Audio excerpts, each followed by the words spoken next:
आज की इस वीडियो में बात करने वाले हैं बहुत ही इंपॉर्टेंट टॉपिक के बारे में। कनाडा ने रिसेंटली ये स्टेटमेंट दी है कि हम भारत का बंटवारा बिल्कुल भी नहीं चाहते, हम वन इंडिया को सपोर्ट करते हैं। और ये पहली बार है कि किसी वेस्टर्न कंट्री ने ये वर्ड्स यूज किए हैं, वन इंडिया। यहाँ पे आप देख सकते हैं, there is only one India, Canada reaffirms support for territorial integrity. और ये स्टेटमेंट बहुत ही इंपॉर्टेंट है इंडिया कनाडा रिलेशन के लिए। और ये स्टेटमेंट टाइमिंग के हिसाब से कनाडा ने बहुत ही सोच समझ के दी, क्योंकि जैसा हम लोग जानते हैं कि कनाडा में आज के समय बहुत सारे खालिस्तानी एलिमेंट्स आ चुके हैं। कई बार खालिस्तान का रेफरेंडम हो चुका है कनाडा में, और इंडिया ने जब ये कहा कि हमारे देश में एक एरिया तोड़ने की बात की जा रही है, खालिस्तान देश बनाने की बात की जा रही है, इसकी वोटिंग कनाडा में हो रही है और आप इसको रुकवाते क्यों नहीं। तो कनाडा का हमेशा से यही आर्ग्यू रहता था कि हमारे पास एक लॉ है फ्रीडम ऑफ स्पीच का, जो सबको फ्रीडम देता है कि सिख पॉपुलेशन वहां पे वोटिंग करा सकती है। बट वहां की गवर्नमेंट कभी भी इस वोटिंग को नहीं मानती है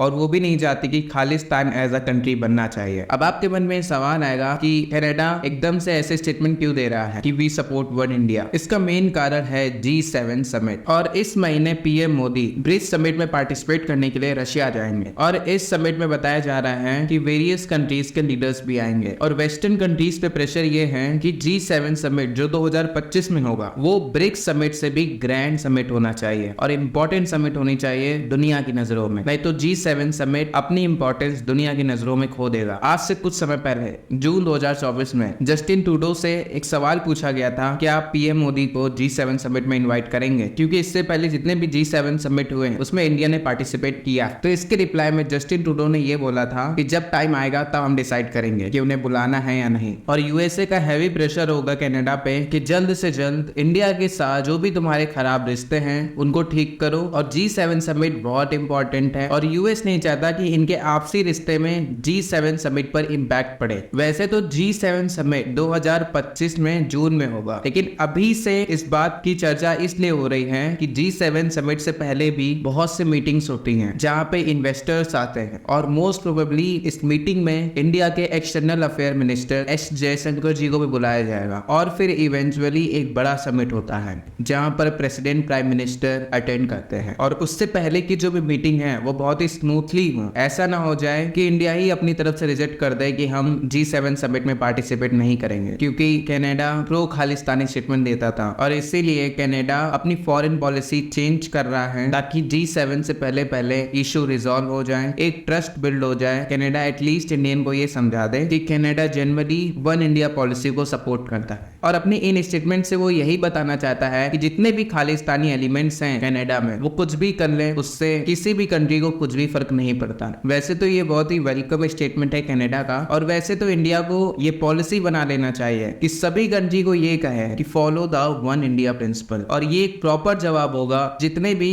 संगठन हैं जो इंडिया को तोड़ने की कोशिश करते हैं, मेनली पाकिस्तान के आतंकवाद संगठन। धन्यवाद।